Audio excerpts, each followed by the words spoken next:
2025 August 2న మొదటి విడత 3,174 కోట్లు, నవంబర్ 19న రెండో విడత 3,135 కోట్లు, రెండూ కలిపి 6,309 కోట్లు ఇచ్చాం.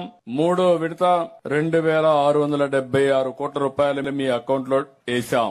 మొత్తం కలిసి ఈ సంవత్సరం 8,985 కోట్ల రూపాయలు రైతులకు ఇచ్చిన ఏకైక ప్రభుత్వం ఎన్డీఏ ప్రభుత్వం అని చెప్పి కూడా నేను మీకు తెలియజేసుకుంటున్నా. ఇందులో కేంద్రం 6,000 ఇస్తే మనం 14,000 ఇచ్చాం. రెండూ కలిపి 20,000 అయింది.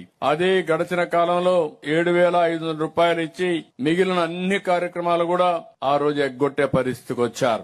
ఈ రోజు ఈ ప్రభుత్వం 7,500 నుంచి 14,000 చేశాం. అదే సమయంలో టెక్నాలజీనే కాకుండా అన్ని విధాల రైతుని ఏ విధంగా ఆదుకోవాలనో అన్ని విధాలా ఆదుకోవడానికి ముందుకు పోతున్నామని చెప్పి కూడా నేను మీకు తెలియజేసుకుంటున్నాను.